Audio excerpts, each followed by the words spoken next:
So in my attempt to cure my post-visual novel depression, this time being rewrite flavored, I had searched through my ever-growing backlog of Steam visual novels and stumbled upon If My Heart Had Wings. Oh yeah, I thought to myself, remembering I had bought some Moe Novel visual novel bundle ages ago during some Steam sale, including not only If My Heart Had Wings, but also A Sky Full of Stars and Cross Channel. However, I promptly ignored them right after, as some reviews mentioned how the translation for some of these was iffy at best and rather crap at worst, and whilst that is kind of true, with the usual fan patching, you get a pretty solid romance visual novel. それは違うと思うよ。もう殺すわよ。じゃあバトルスタート。かっこいい。もしかしてスキャンダル冗談なのか。そうだけど。So, at least for me, when I found visual novels, I was really into romance and bittersweet happy stories. My first year of visual novels included many of these, such as Clannad and other key works, The Fruit of Grisaya, and Senran Manga. My second year of playing visual novels, you could say I went to the dark side. Well-renowned titles such as Steins Gate, Wonderful Everyday, and Higurashi were amongst the dark and grim theme stories that fueled my 2021 visual novel experience. And I think it's kind of a cycle because I'm now back on romance, and at a whim, I started If My Heart Had Wings, not realizing it would be one of my favorite romance visual novels ever. 待て、このバカアヒル！私のパンツ返しなさい！ It should be noted that I applied the much improved fan translation patch over the original translation put out by Moe Novel because the original translation is kind of awkward. Most of the time it makes sense, and I read the first 8 hours in this translation, but the fan one is just miles better and also patches in the missing content not suitable for 12-year-old French girls. Just make sure you do it before you start the visual novel, as the patch will wipe your saves. If My Heart Had Wings is, at its core, a romance story centered around the sky. 私はこの空に恋してるの。 Main protagonist Aoi Manase comes back to his hometown many years after leaving it, depressed and defeated after an accident taking away his main passion, the bicycle road race. On a sightseeing walk to see the new famous spot of Kazegaura, Wind Gargura, Aoi notices a paper airplane fly past him and chases it, leading him to a wheelchair-ridden stranded girl whom we soon learn to be Kotori Hanabe. Whilst helping her fix her issue, which is quickly assessed as a flat tire, a glider flies past the two of them, leaving them in awe. 間違いない。あれ、グライダーよ。 The intro sequence has a strong, cinematic, poetic vibe that is sort of akin to Tomio and Nagisa's first meeting in Clannad, except this is symbolic for the beginning of Aoi's journey to realize another passion, the dream of flight. Despite initial resistance from Kotori, she, along with Aoi and his childhood best friend Agiha Himegi, joined the soaring club, led by the very person who was flying the glider that coincidentally passed by Aoi and Kotori on their first meeting, Amane Mochizuki. They worked together to rebuild the glider, learn how to pilot it, and strive for Amane's goal, the Morning Glory. And before you rave about spoilers, I consider anything on the store page as free game, but the minor spoilers begin now if you don't want to hear anything more about the story.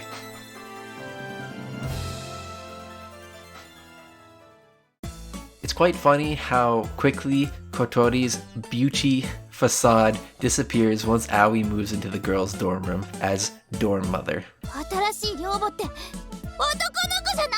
The passionate, self-confident, and cute personality she gave off is quickly shedded as her arrogance, rudeness, and stubbornness shines through. Though this is actually followed through quite well, as eventually, due to the events of the common route, she becomes the passionate and kind, though still partially arrogant, leader of the soaring club once Amane graduates. Once Aoi is transferred and going to school, Agaha is introduced as the childhood friend character that every single visual novel that has ever been created or ever will be created has, and she is not too bad of a character. I was actually looking forward to her route to see how they'd expand her character, which, if you've ever been in an 8-year-old who was promised a new bicycle for Christmas but instead got socks because your parents spent all their money gambling, you'll about know how I felt here, but we'll talk about that soon. The last of the initial main cast to be introduced is Amane, who Aoi finds whilst browsing clubs, stumbling into the unsuspecting garage of the single-membered soaring club. She can be described as a ditzy genius who purposely repeated grades just so she could continue working on the glider and see the morning glory sky for herself. Which is what she promised to do with her friend many years ago. The morning glory is essentially a rare weather phenomenon that, when the conditions are met, leads to the clouds being lined up in a peculiar way for miles. The common route, as mentioned, has our group aiming for the sky, rebuilding the glider together, and slowly bonding over the soaring club's activities. This helps some characters grow immensely, and you can't help but feel attached to the soaring club after all the hard work the characters go through. The common route can be split into 2 acts of sorts, though the second act is much shorter, and not soon after you'll be entering a character route. Though between the two, there's plenty of time to both enjoy what the main cast has to offer and brew your hatred for the main antagonist Tobioka. Seriously, this guy is a pain in the ass, and the game is good at making you hate him. I found it rather interesting that Aoi rarely interacts with the 2 other main heroines until the first act of the common route is over. It definitely helps keep both acts of the common route separate in my mind, but not in a bad way. Asa and Yoru are introduced as twin sisters, with Asa being the not-so-smart, clumsy older sister, and Yoru being the sarcastic genius younger sister. In fact, I quite liked Yoru specifically and did her route last, as I thought I'd enjoyed the second most after Kotori's, which ended up being true. And speaking of which, Kotori's route was easily the best due to the romance being the most well-paced. As well, since she becomes the leader and the passion behind the soaring club, it's pretty fair to say that she was built to be the main heroine at the start, which is personally not a problem for me, although unfortunately, I can't say that all routes are equal. Agaha's route can soundly be described as Akambe. To be honest, the route only makes sense with all the 18 plus stuff I patched back in,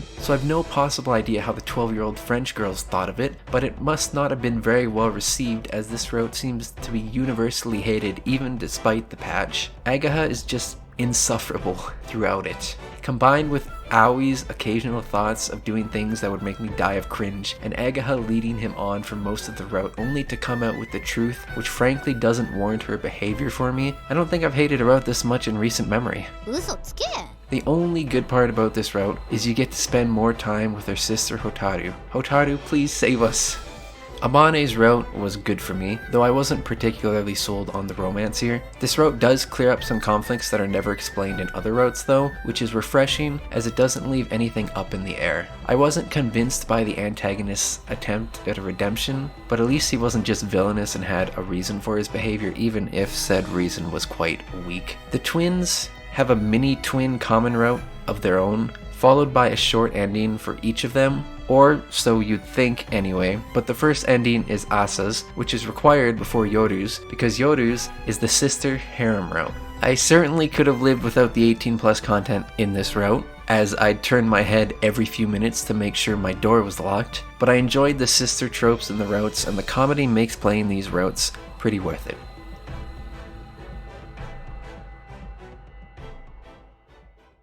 I think overall the story is quite enjoyable.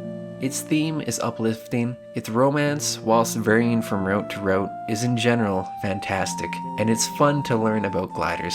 The game does give you a bit of an information dump about them early on, but it's never overbearing at any point either. It was interesting to me, but considering I'm terrified of heights, it's not like I'll ever use the information anyway. Kotori, at least for me, is easily the best route and best girl, by a long shot, though this is most likely the intention of the writers. You could experience most of what this game has to offer by just doing Kotori's route, followed by Amane's route, which makes sense since you can't do Amane's before Kotori's. Overall, I'd recommend the routes in the order of Kotori, Amane, Asa, and Yoru. Kotori and Amane are good serious routes, and the twin sister heroines are better for comedy, though you could also do Kotori, Asa, Yoru, Amane, depending on your preferred way to end a visual novel. If you have to do Agaha's route, do it in between characters you like so you don't start or end the game with immeasurable disappointment. And I wouldn't even bother if you decide to play without the game patched. The writing and music of this game blend well with its themes, bringing you along for the ride with the highs and the lows of the Soaring Club.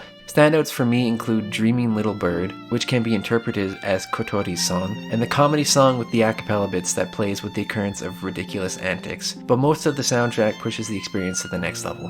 The visuals are also particularly worth mentioning, as all of the sprites, backgrounds, and CGs are very crisp. The 3D bits did look a little wonky at times, but weren't overused, so it was a nice contrast to the normal 2D bits. Depending on your preferences for choices, this visual novel may or may not be to your liking. There are multiple choices, but they are all obviously just for entering that specific character's route. This doesn't bother me, and if anything it makes it easier, so I didn't have to look up a guide, but I figured it was worth mentioning.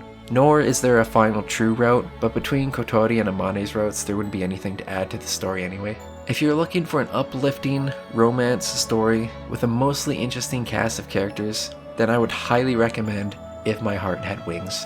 The price is phenomenal for what I think is one of my favorite romance visual novels to date. I'm not always a shill for a visual novel, but when I am, it's probably because my first play session is over 8 hours long, followed by an even longer 12-hour second session. I swear I have a life sometimes. If you've made it this far, thanks again for watching. I'm currently experimenting a bit with my videos, opting for a more minor spoilery story discussion that more people can watch without hesitation than simply a retelling of the story, though I may have went a bit too spoilery today, but let me know if you have any thoughts on this. If not, I can only humbly request you consider leaving a like or a subscribe, because as I am typing this, it is 2 p.m. Thursday, the day before I was supposed to upload this, and it's probably going to take me all day to get this edited. As you can see, I'm not very good at pacing myself, but anyway, peace fellow nerds. もう、じゃあね。